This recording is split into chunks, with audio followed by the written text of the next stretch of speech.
Bonjour à toutes et à tous, bienvenue sur la chaîne YouTube du magazine levélourbain.com. Aujourd'hui, je vais te parler du vélo électrique Eleya 2 de la marque Neomove que j'ai pu tester dernièrement. Tu vas voir, ce e-bike de loisir coche toutes les cases, ou presque, quand on cherche un vélo électrique urbain, mais pas que. C'est pourquoi je te propose de le découvrir sous toutes ses coutures, alors reste bien jusqu'à la fin de cette vidéo générique.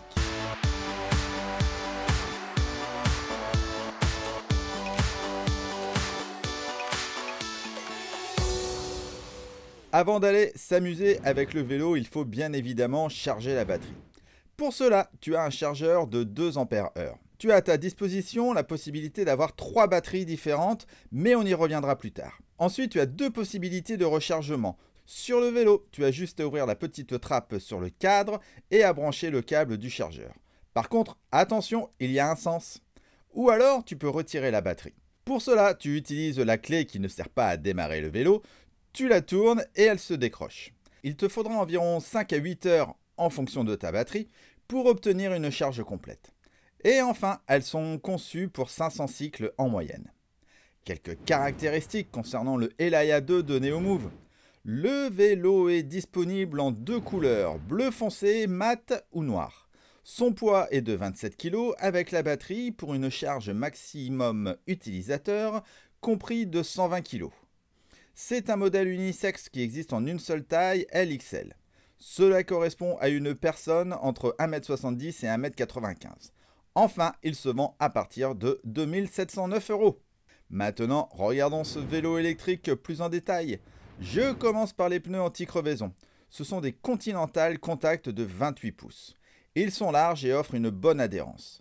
Ils sont montés à l'avant sur une fourche hydraulique de 50 mm de débattement et avec manette de réglage de dureté. Pour arrêter ce vélo, tu as besoin de bons freins avant et arrière. Ici, ce sont des freins à disque hydraulique Tektro de 160 mm. Pour te protéger des éclaboussures d'eau et de boue, tu as 2 garde-boue légers en plastique avec jupette et réglables. Et pour être en sécurité de jour comme de nuit, tu as un très beau phare avant connecté à la batterie. Pour l'activer, tu restes appuyé sur le bouton plus pendant 2 secondes. On passe au poste de pilotage. Pour commencer, les câbles sont très bien rangés et optimisés. Tu bénéficies d'une potence réglable en hauteur et en inclinaison. Dessus est fixé un large cintre de 620 mm de type vélo hollandais avec des poignées rondes Neomove en caoutchouc. Dessus, tu as les leviers de frein hydraulique Tektro avec gâchette par 2 ou 3 doigts. De l'autre côté, tu as la manette de dérailleur Shimano Altus 8 vitesses. Tu as bien évidemment le display avec l'écran LCD Neomove. Avec lui, tu peux contrôler et suivre tes 5 niveaux d'assistance, ta vitesse, ton kilométrage, ta charge de la batterie et quelques autres informations. Tu as aussi une aide à la marche. J'allais oublier, tu as également l'accessoire indispensable, la sonnette. C'est aussi un vélo connecté avec son application My Neomove disponible sur Android et Apple Store. Avec cette appli, tu peux gérer ton assistance, allumer les feux, voir la capacité de ta batterie et en option, tu as même le traceur GPS. Mais je te rassure, le vélo fonctionne aussi normalement sans application, c'est un plus. On passe au cadre en aluminium 6061 T6 de 48 cm. Sur celui-ci, tu as la trappe de chargement de la batterie, la serrure, le nom du vélo et la batterie. Par contre, tu n'as pas d'insert pour y fixer un porte-gourde ou un antivol. Tu as en bas ce que je prends pour une poignée qui peut te servir à porter le vélo. On passe au moteur qui est donc un moteur central Neo Assist 2 de 250 watts et il fonctionne avec un capteur de couple intégré au moteur et c'est là que je te parle des batteries car tu as le choix entre 3 puissances 522, 630 et 730 Wh. C'est ce qui fait que tu peux parcourir entre 80 et 140 km. Pour ce test, j'avais la 522 Wh et tu vas me croire ou non, avec mes presque 80 kg et avec pas mal de dénivelé, j'ai fait 100 km et sur l'assistance entre 4 et 5. Sincèrement, c'est bluffant, mais je t'en reparle plus loin dans mon test. Pour être bien installé sur ton vélo, tu as besoin d'une tige de selle ajustable en hauteur de 350 mm. Dessus est fixée une grande selle à mémoire de forme, Neomove, ultra confortable. Au niveau de la transmission, tu as un système avec une chaîne et un dérailleur 8 vitesses Altus. J'allais oublier, tu as aussi un très beau protège-chaîne en plastique. Tu as également des pédales classiques avec réflecteur. Le porte-bagages arrière est très bien intégré au vélo avec une charge max de 27 kg. Il possède son feu arrière également connecté à la batterie et une béquille latérale. Voilà, je crois que j'ai fait le tour. Maintenant, tu veux savoir ce que j'en pense? Avant toute chose, je t'invite à t'abonner à la chaîne pour être mis au courant des dernières vidéos, mais aussi à mettre un pouce vers le haut et à laisser des commentaires ci-dessous afin de me soutenir. Et oui, en faisant cela, tu favorises l'algorithme YouTube qui mettra plus facilement mes vidéos en avant et qui me permettra par la même occasion de te proposer plus de contenu. Alors par avance, je te remercie. Alors, on allume le vélo. On est parti pour le test de ce vélo Neomove. Il n'y a plus qu'à, comme on dit. Tu sais, pour commencer, si tu suis la chaîne, tu sais que j'aime bien parler du confort du vélo au début, parce que c'est le premier ressenti qu'on a quand on monte dessus. Alors, à l'avant, on a des pneus ni trop gros ni trop fins, mais qui amortissent. On a surtout une grosse fourche. Donc ça, c'est super pour tout ce qui est chemin de terre, les petits cailloux, les pavés en milieu urbain. Donc la fourche, ça fait très bien le job. On n'a pas d'amortisseur arrière, mais on a une selle vraiment bien molle et ultra confortable. Du coup, je suis vraiment super bien installé. Même là, quand j'étais sur les pavés et tout, franchement, vraiment un vélo très, très agréable. Et puis au niveau position de conduite, à la position de conduite, à la vélo hollandaise.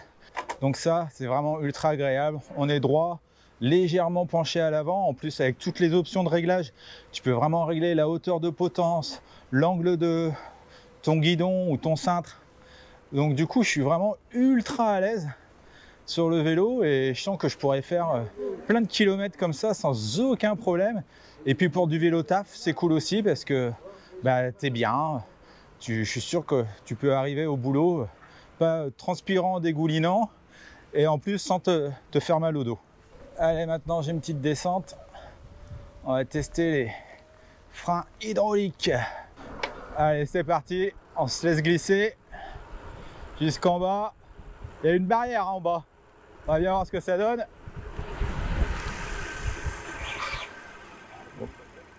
Ça freine bien. En plus, le vélo il est neuf, donc faut le temps normalement de roder les freins.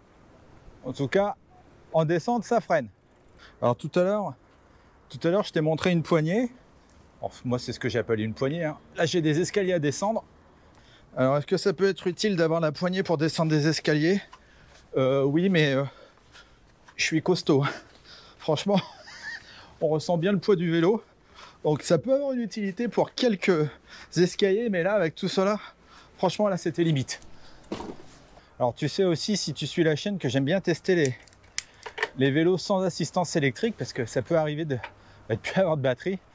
Donc là, autant te dire que tu as un vrai vélo, quoi. Tu as un vrai vélo, nickel, avec toutes les vitesses. D'ailleurs, les vitesses, je t'ai pas dit, mais hop, 1, 2, 3, 4, 5, 6, 7, 8. Les vitesses, elles passent nickel, sans aucun problème. Donc tu peux vraiment rouler avec ce vélo, même si tu n'as plus d'assistance électrique, même si ta batterie elle est tombée, en rade, bah, tu peux quand même pédaler. Et donc tu as un vrai vélo avec une assistance électrique. Et je trouve que ça c'est important d'avoir ce genre de choses et pas d'avoir forcément qu'un single speed et que tu te retrouves à galérer quand tu n'as plus de batterie. Là au moins, c'est un vélo qui conviendra à tout le monde, à ces dames, aux familles, aux personnes un peu plus âgées. Donc c'est bien d'avoir des bonnes vitesses. On va se faire un petit départ arrêté. Je me mets directement en assistance 5. Allez, c'est parti. 5, 4, 3, 2, 1, c'est parti. Alors, la vitesse, 16, 20, 21, 22, 24, 25, 26. Tu l'as compris, ça va vite, c'est une petite fusée. Mais par contre, c'est très progressif. C'est pas comme certains vélos où tu sens que pouf, tu te fais éjecter. Là, vraiment, l'accélération, on sent que c'est un vélo qui est fait pour les familles et pour tout le monde. L'accélération, elle est vraiment progressive. Elle se fait tout doucement. Tu te fais pas catapulter par le vélo directement. Donc voilà, c'est aussi la cible, hein, je pense. Hein, c'est un vélo taf, quoi. C'est un vélo tranquille pour aller faire les courses où tu es sûr de ne pas te faire peur. avec des grosses accélérations comme j'ai pu avoir sur certains speed bikes que j'ai testé, que tu peux retrouver sur la chaîne bien évidemment. Alors, moi je suis en région parisienne. Ceux qui connaissent Meudon et les fameuses côtes de Meudon. Donc là je suis en train de me taper la côte de Meudon qui a vraiment quelques bons gros degrés. Donc assistance 4, ah ouais je suis en 4. Bon bah déjà en 4 ça va vite. En 5 je vois pas une grande différence. Oh là, j'ai failli me prendre une porte moi. Finalement l'assistance 4 ça reste quand même la mieux. Et là je suis en vitesse 7 sur les 8. Donc je mouline même pas. Ça grimpe tout seul. Un vrai petit caviar ce moteur central. C'est ça aussi la différence hein, avec un moteur qu'on peut avoir sur une roue arrière. C'est quand même beaucoup plus réactif.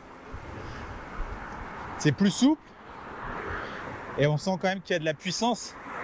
Même si la puissance est, comme je l'ai dit tout à l'heure, progressive. Oh là là. Ça monte vraiment tout seul. C'est abusé quoi. Allez, j'arrive au avenue du Château à Meudon. Et là, on a du pavé, les amis. J'espère que la caméra va pas trop bouger. Eh bien, je peux vous dire qu'il n'y a pas de problème. Ça se fait tranquillou, loulou. Je suis sur les pavés, mais j'ai pas mal aux fesses. Je sens pas que ça fait mal au dos. Donc, le confort, avec la position de conduite, je valide. Bon, sur les graviers, c'est pareil. Hein. Avec les pneus Continental, ça passe nickel. Hop. Ah ouais, alors ça aussi, parfois vous me demandez de faire les tests des trottoirs. Bon là, j'ai pas bien réglé la fourche. Je le fais en même temps que je vous parle. Changer un peu la dureté. Ah là, c'est un peu mieux. Me voilà en forêt de Meudon. Ça grimpe tellement bien que finalement, j'ai plus grimpé que ce que je pensais. Et là, me voilà un peu en forêt. Donc j'avais envie de faire un peu de tout chemin. Ah, c'est pas un VTT, hein. Mais au moins de faire les graviers, quoi. Et ça passe partout. Du coup, c'est un vélo qui aussi peut servir à la campagne, sur tous les chemins. Après, comme tu peux le voir sur les images, j'ai mis mes sacoches à l'arrière, sur le porte-bagages. Donc ça aussi, c'est quand même bien pratique. Tu as le petit clapet aussi qu'on a vu tout à l'heure, qui permet de pouvoir attacher un peu un antivol, même si sincèrement, ce truc-là, pour moi, c'est un petit peu old school. Je crois qu'on n'utilise plus ça. Il vaut mieux mettre une bonne sangle, parce que je sais pas trop ce qui peut tenir. Peut-être un panier, je sais pas. Mais en tout cas, c'est bien d'avoir le porte-bagages aussi arrière, qui fait exactement ce qu'on lui demande. Alors qu'il y a les petits mulots qui sont en train de passer devant moi. C'est trop bien. Sincèrement, je vous souhaite de faire aussi de belles balades comme ça, un peu partout. Avec ce vélo, c'est un pur bonheur. Du coup, je vais terminer le test sur du chemin de forêt. Je valide le confort. Allez, on va prendre les toutes petites routes. Voilà, je suis parti faire du VTT, les amis. En même temps, il faut tester, il faut tout tester. Hein. Je disais donc, le confort, je valide. Le tout chemin, je valide. Wouhou! Le moteur, je le valide. Bref, je n'ai pas grand chose à dire de négatif sur ce vélo. Mince! Ah, zut, c'est dommage. Oh, peut-être un petit peu la fourche, mais il faudrait que je la règle. Je pense qu'elle est un petit peu molle pour moi, avec mes 80 kg. Oh là, chez les amis, je suis en train de faire du VTT avec le vélo, à descendre du trottoir. Et on va grimper. Oh là là là là. Oh, ça me rappelle, je faisais du VTT avant ici. C'est dingue. Bon, on va peut-être arrêter là le délire, on va pas casser le vélo. C'est un vélo de test quand même. Bon, je crois que j'ai fait le tour de ce test terrain, non? Et les axes d'amélioration, car le vélo parfait n'existe pas. Sincèrement, je n'ai quasiment aucun reproche à lui faire. C'est presque frustrant. C'est dommage quand même de ne pas avoir d'insert sur le cadre pour y fixer un porte-bidon ou un antivol. J'y ai pris goût, alors pourquoi pas aussi avoir une selle avec une suspension pour plus de confort. Et enfin, il serait encore plus beau avec des soudures lissées. En conclusion, j'ai adoré rouler avec ce vélo. Il est beau, il est efficace, il est presque parfait. C'est pour moi quasiment le vélo 10 sur 10 pour la ville et la campagne. En plus, le moteur est puissant, silencieux et économique en énergie avec une autonomie incroyable. Si vous avez le budget, faites-vous plaisir, normalement vous ne devriez pas être déçus. Voilà, c'est tout pour cette vidéo, merci de l'avoir regardé jusqu'au bout. Je tiens encore à remercier Neomove et je t'invite à retrouver cette vidéo dans sa version écrite sur le site levelourbain.com. À suivre d'autres vidéos tests du monde du vélo. Bye bye.